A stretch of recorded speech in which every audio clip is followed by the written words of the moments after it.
Saludos cordiales, gracias a Dios por la oportunidad de estar acá en el seminario Perspectivas de Investigación del programa de Etnomatemáticas.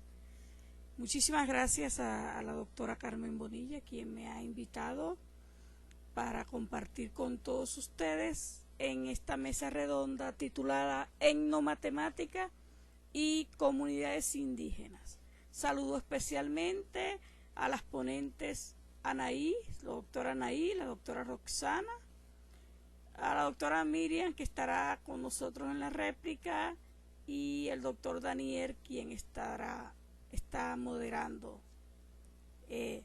esta presentación.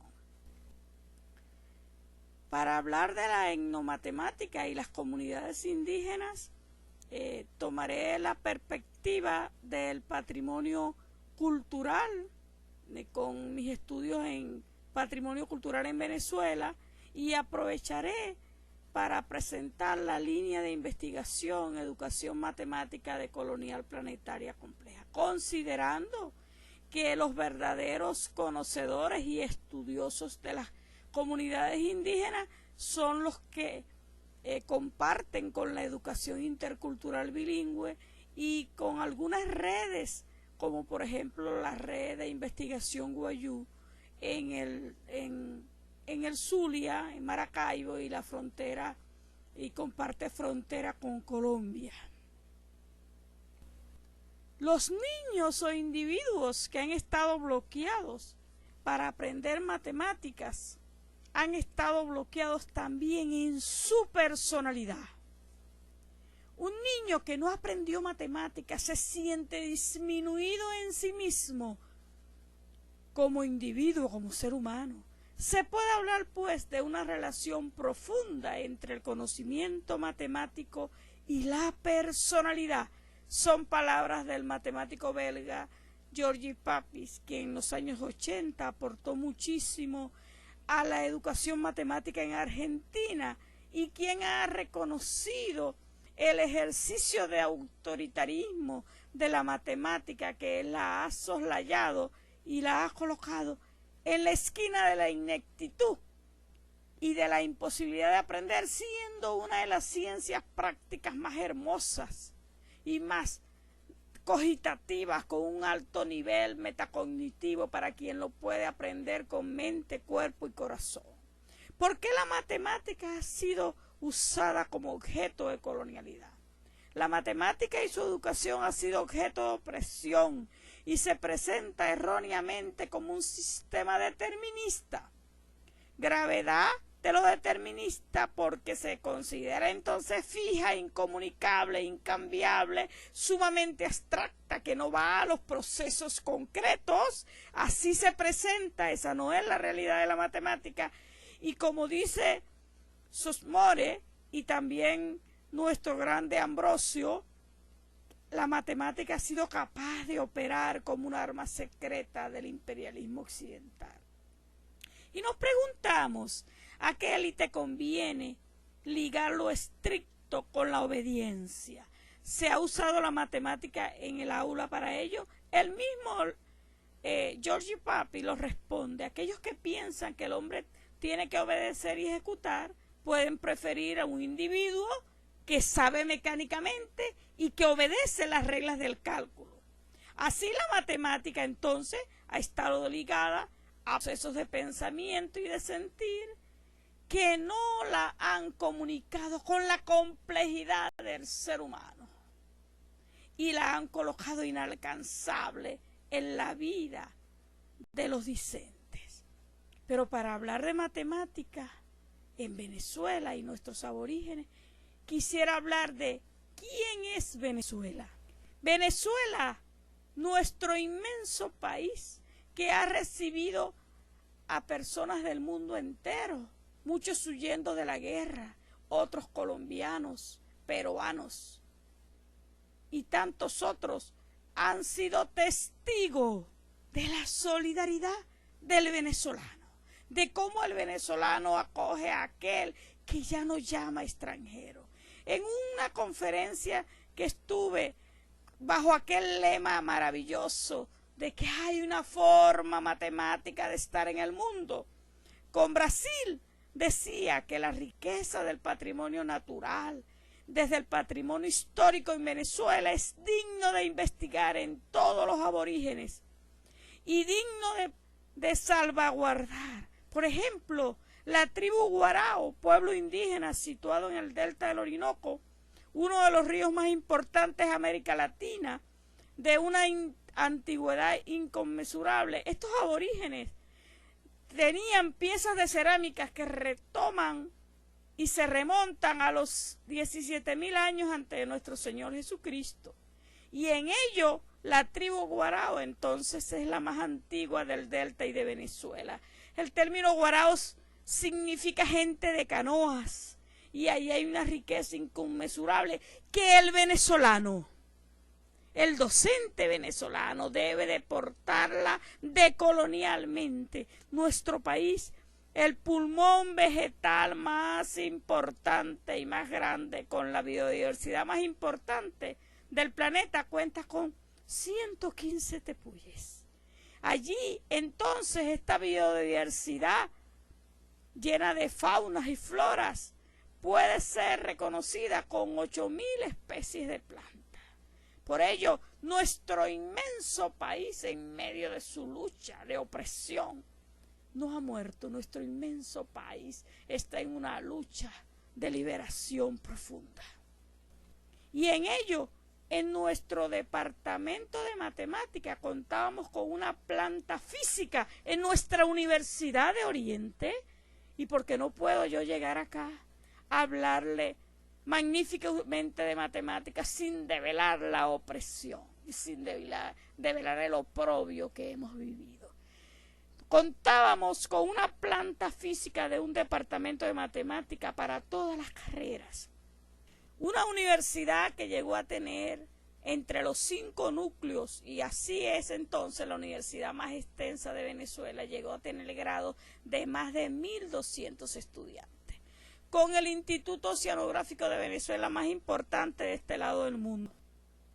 Y estos 5 núcleos hicieron de esta universidad acogiera a los estudiantes más necesitados, estudiantes que portaban sus cursos básicos en cada núcleo y luego terminaban las carreras en otro núcleo, que eran becados por el mismo subsidio de la universidad. Pero como todo el país y en todo sentido económico y social, la Universidad de Oriente muestra actualmente lo que está ocurriendo en el país. Ha sido destrozada, se han rasgado las vestiduras en la Universidad de Oriente y hemos colocado una denuncia en esta revista en Itapetininga, Brasil. Las fotos que le muestro son del epistemicidio que ha ocurrido en nuestro núcleo. Y esta universidad ha quedado con muy pocos estudiantes en iglesias, en centros prestados para poder seguir ejerciendo y negarse a morir, como lo muestran estas imágenes, en la quema de su biblioteca y en la quema de su auditorio, y que no queda un solo lugar de su planta física que pueda ser ni siquiera revisitado por la inseguridad y todo lo que allí se presenta. Y de esta manera, esta es una muestra nada más de cómo han sido atacadas las universidades del país y cómo está en decadencia el sistema educativo de este país, incluyendo el sistema educativo de nuestros aborígenes. En ello dejo prueba de ello y salvo mi conciencia del amor por la universidad a la cual dediqué en total 35 años entre estudios y investigación, innovación y todo ello. Entre las creencias y desafíos de la enseñanza de la matemática de nuestros aborígenes venezolanos, tenemos etnias en Venezuela con grandes familias lingüísticas representadas por la etnia Arahuaca, Caribe, Chimbá y Tupiguaray. En estas familias, porque ya la familia Timote se ha extinguido en la primera mitad del siglo XX en los Andes venezolanos, allí conseguimos, por ejemplo, a los guayú, denominados guajiros, que comparten entonces Maracaibo, la frontera del estado Zulia, con parte de Colombia. Y allí también pues tenemos grandes salvaguardas de la etnomatemática de los wayúu, pero que en un momento voy a presentar en detalle algunas otras cuestiones que ocurren allí en esa educación intercultural bilingüe. Entonces los wayúu, estando como grandes aguerridos que se opusieron a la invasión y destrucción de su territorio y a la muerte de millones de personas con la invasión de Occidente en 1492, ellos no tienen nada en absoluto que envidiarle a la mitología griega. Esa cultura wayúu que muestra una matemática geométrica maravillosa en sus canasus, en sus dibujos y su relación con su contexto con la manera de vivir y sus elementos de cosmovisiones maravillosas. Su matemática se intenta salvaguardar gallardamente desde una educación intercultural bilingüe con unas políticas educativas excepcionales en la teoría, en las leyes, en la Constitución, pero que en la praxis son un cuenco de mendigo profundamente vacío. Pero que gracias a muchos docentes aguerridos allí con los wayúu han logrado, por ejemplo, en algunas redes de investigación como el de la doctora Zaida Guerra, han logrado salvaguardar y digitalizar los elementos geométricos que tienen en el contexto de los wayúu. Y lo pueden ver aquí en estas figuras. Y les hablo de que desde 2012, en las actividades del proyecto del FONACYT, titulado Red de Investigadores Indígenas Wayúu para la conformación de comunidades de aprendizaje en las escuelas de educación intercultural bilingüe, que dirige la doctora Zaida Guerra, se han entonces salvaguardado digitalmente y lo pueden conseguir allí en esa página web, cómo son las prácticas matemáticas que se tienen del pueblo wayúu y de cómo ellos viven el oprobio en Venezuela, en una crisis profunda en su territorio, y que normalmente han sido también sometidos al asimilacionismo. Esta educación intercultural bilingüe normalmente tiende a que se impone la cultura del grupo mayoritario. En lo que sigue, quisiera presentar la línea de investigación, educación matemática decolonial planetaria. En tanto en mi segundo doctorado, desde los estudios de 2015 y las primeras publicaciones en 2017, pensando en la justicia de los saberes matemáticos, en esa matemática legado de la humanidad, en la trascendencia, con igual grado de importancia, más allá de ese pensamiento abismal que nos ha separado de esas matemáticas impuestas por Occidente, el hecho de hacer justicia en esta línea de investigación dentro de lo que denominamos el desligaje y religaje. Es decir, nosotros no podemos colocar vino nuevo en odre vieja, porque la odre se rompe y se pierde el vino nuevo.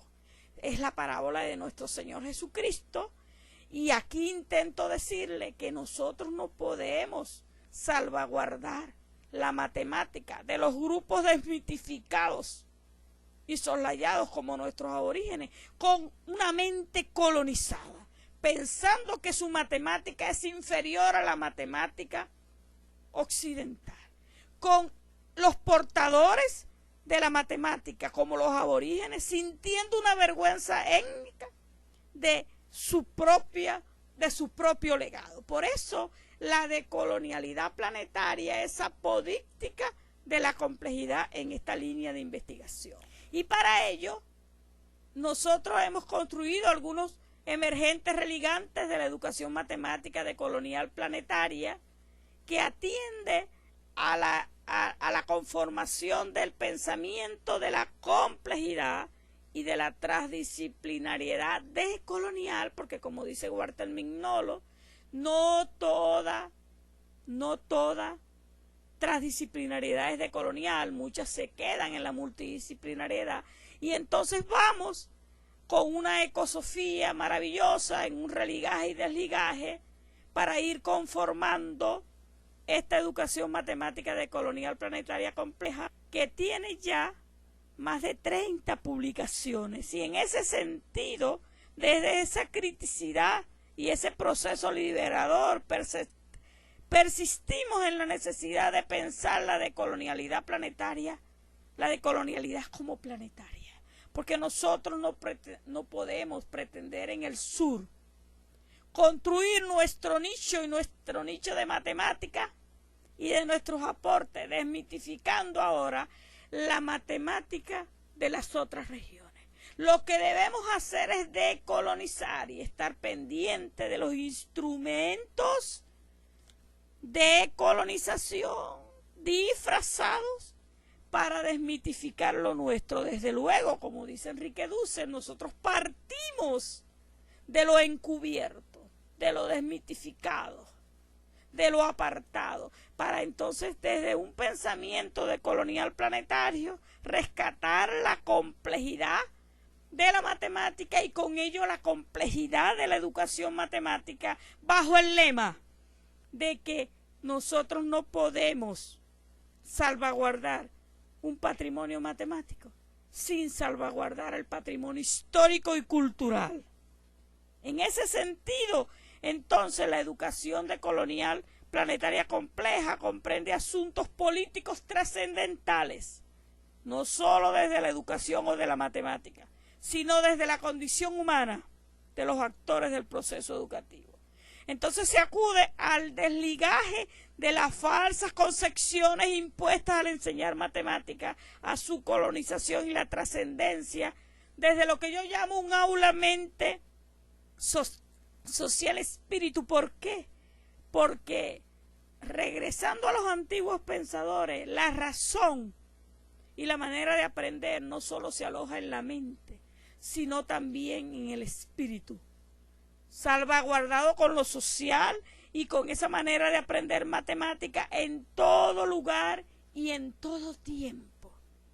Entonces, para ello, para practicar una etnomatemática exitosa, nosotros tenemos que intentar que la autoestima de los originarios, y así como sus docentes y todos los que portan esta matemática, para que pueda ser salvaguardada, tiene que ser salvaguardada desde un sentido de no inferioridad.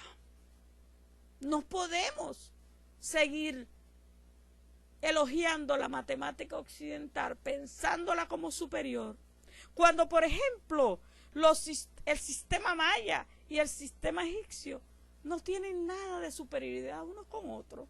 El sistema maya, por excelencia, se debe a su vasta cultura igual que el egipcio. Sin embargo, me pregunto, ¿será que nuestros aguerridos mayas se siguen sintiendo inferiores en una matemática?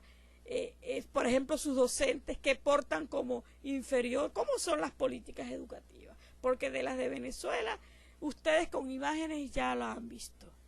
Y no es lo mismo tener grandes currículos, como pasa acá, montado en hombros de gigantes, como por ejemplo Paulo Freire, pero de liberación deja mucho que desear.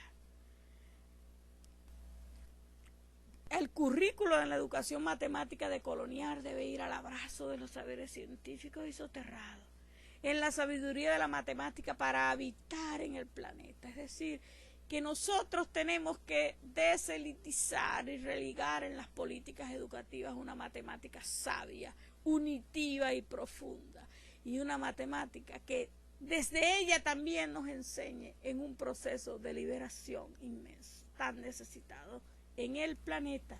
Gracias a todos ustedes, estoy atenta a sus preguntas. Muchas gracias sean dadas a Dios, que nos da la victoria por medio de nuestro Señor Jesucristo. Y todo lo que hacéis sea de palabra o de hecho, hacerlo todo en el nombre de nuestro Señor Jesús, dando gracias a Dios Padre por medio de Él. Les hablo de nuestro Salvador y Señor Jesucristo, no les hablo de religiones opresivas y desmitificantes de la vida. Gracias, y aquí están las referencias y muchas otras que acá no he anotado. Y bueno, les invito a revisar la línea de investigación y lo que se ha hecho al respecto. Y estoy atenta a todos ustedes. Muchas gracias.